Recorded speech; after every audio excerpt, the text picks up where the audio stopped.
Item ಯಾವುದೇ ಇರಲಿ try ಮಾಡಿ ಆಚಿ ಚಿಕನ್ ಮಸಾಲಾ. ಆಚಿ ಚಿಕನ್ ಮಸಾಲಾ. ಈಗ ನಂದು ಕೋಟಿ ರಿಲೀಸ್ ಇದೆ ಆಯಿತಾ. ಆ ರಿಲೀಸ್ ಎಲ್ಲ ಬಿಟ್ಬಿಡಿ.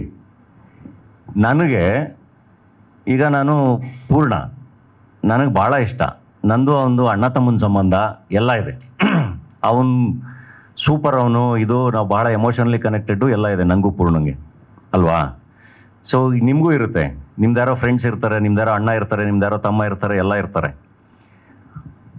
ಅವರು ಯಾವುದೋ ಒಂದು ಪರಿಸ್ಥಿತಿಗೆ ಈ ಥರ ಸಿಗಾಕೊಂಡಾಗ ಅದು ಗೊತ್ತಿದ್ದಾಗಿದೆಯೋ ಗೊತ್ತಿಲ್ಲದೆಲ್ಲ ಆಗಿದೆಯೋ ನಿಮಗೆ ಕೋಪ ಬರಲ್ವಾ?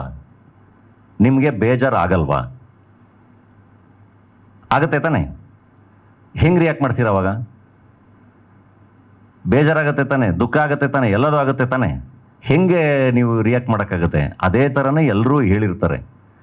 ಪರ್ಸ್ನಲಿ ಸುದೀಪ್ ಸರಿಂದ ಹಿಡಿದು ಶಿವಣ್ಣಯಿಂದ ಹಿಡಿದು ಇಂಡಸ್ಟ್ರೀಲಿ ಎಲ್ಲರೂ ಬೇಜಾರೇ ಮಾಡ್ಕೊಂಡಿರೋದು ಹಿಂಗೆ ಆಗಬಾರ್ದಾಗಿತ್ತು ಅಂತ. ಎಲ್ಲರೂ ಬೇಜಾರೇ ಮಾಡ್ಕೊಂಡಿರೋದು. ಯಾರು ಏನು ಅದನ್ನು ಯಾರೂ ಸೆಲೆಬ್ರೇಟ್ ಮಾಡೋದಲ್ಲ. ಹಂಗಂತ ಯಾರೂ ತಕ್ಕಂಥ ಸಪೋರ್ಟ್ ಮಾಡ್ಕೊಳಕ್ಕಾಗಲ್ಲ ಅಲ್ವಾ ಆ ಥರದ ಸಿಚುವೇಷನಲ್ಲಿ. ಸೊ ಅದಕ್ಕೆ ಕಾನೂನಿದೆ, ಇನ್ನೊಂದಿದೆ, ಮತ್ತೊಂದಿದೆ, ಅದನ್ನೇ ಮಾತಾಡಿರ್ತೀವಿ. ಅದನ್ನು ಮತ್ತೆ ಬೇರೆ ಬೇರೆ ಬೇರೆ ಬೇರೆ ಥರ ಅದನ್ನು ಕನ್ವೆ ಮಾಡಿರ್ತಾರೆ. ಆ್ಯಂಡ್ ಈಗ ರೀಸೆಂಟಾಗೂ ಅಷ್ಟೇ, ಈಗ ಆ ಪ್ರಶ್ನೆ ನನಗೆ ಬರುತ್ತೆ ಅಂತಲೂ ಗೊತ್ತಿರಲಿಲ್ಲ. ಸಡನ್ನಾಗಿ ರಂಗನಾಥ್ ಭರತ್ ಸರ್ ಕೇಳಿದಾಗ ನಾನೇನು ಯಾವುದನ್ನು ಸಪೋರ್ಟ್ ಮಾಡಿಕೊಂಡು ಎಲ್ಲ ಮಾತಾಡಿಲ್ಲ. ನನ್ನ ಪ್ರೀತಿನ ನಾನು ಮಾತಾಡಿರೋದು.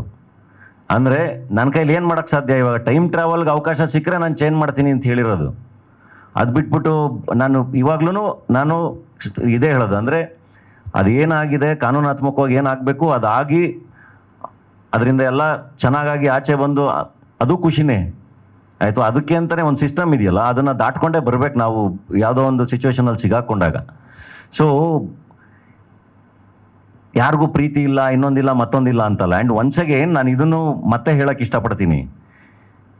ಇದೂ ಅಷ್ಟೇ, ಇವಾಗ ಈ ಪ್ರಶ್ನೆ ಬಂತಲ್ಲ, ಇದಕ್ಕೂ ನಮ್ಮ ಸಿನಿಮಾಗಳಿಗೂ ಸಿನಿಮಾ ಇನ್ನೊಂದಕ್ಕೂ ಮತ್ತೊಂದಕ್ಕೂ ಎಲ್ಲ ಸಂಬಂಧ ಇಲ್ಲ. ಕೆಲಸಗಳಿಗೂ ನಾವು ಮಾಡ್ತಿರೋ ಸಿನಿಮಾಗಳಿಗೂ ಇದಕ್ಕೂ ಸಂಬಂಧ ಇಲ್ಲ. ಅದನ್ನು ಮತ್ತೆ ಇಟ್ಕೊಂಡು ಇಲ್ಲ ಇವಾಗೇನೋ ಇವರು ಅಪೀಸ್ ಮಾಡೋಕ್ಕೆ ಟ್ರೈ ಮಾಡ್ತಿದ್ದಾರೆ, ನೋ ಇಲ್ಲ. ನಮಗೆ ಪರ್ಸ್ನಲ್ ಆಗಿ ನಮ್ಗೇನು ಎಮೋಷನ್ ಇರುತ್ತೆ, ನಮಗೇನು ಸಂಬಂಧಗಳಿರುತ್ತೆ, ಒಬ್ಬ ಅಭಿಮಾನಿಗೂ ಒಬ್ಬ ಕಲಾವಿದನಿಗೂ ಏನು ಸಂಬಂಧ ಇರುತ್ತಲ್ಲ, ಹಾಗೆ ಕಲಾವಿದರಿಗೂ ಅದೇ ಥರದ ಸಂಬಂಧ ಇರುತ್ತೆ, ಅದೇ ಥರದ ಕನೆಕ್ಷನ್ ಇರುತ್ತೆ. ಆ್ಯಂಡ್ ನಾವು ಕೂಡ ಅಭಿಮಾನಿಗಳಾಗಿ ಅವ್ರನ್ನೆಲ್ಲ ನೋಡ್ಕೊಂಡು ಬಂದಿರ್ತೀವಿ, ನಮಗೂ ಅದೇ ಕನೆಕ್ಷನ್ ಇರುತ್ತೆ. ನಿಮ್ಗೆ ಹೆಂಗೆ ಬೇಜಾರಾಗಿರುತ್ತೆ, ನಿಮ್ಗೆ ಹೆಂಗೆ ಕೋಪ ಯಾಕೆ ನಿಮ್ಗೆ ಯಾರಿಗೂ ಕೋಪನೇ ಬಂದಿರಲ್ವಾ ಫ್ಯಾನ್ಸ್ಗೆ? ಹಿಂಗಾದಾಗ ಈ ಥರ ಸಿಚುವೇಶನ್ ಹಿಂಗೆ ಮಾಡ್ಕೋಬಾರ್ದಾಗಿತ್ತು ಅಂತ ಅನ್ಸಿರಲ್ವಾ? ಹಾಗೆ ನಮಗೂ ಅನಿಸಿರುತ್ತೆ.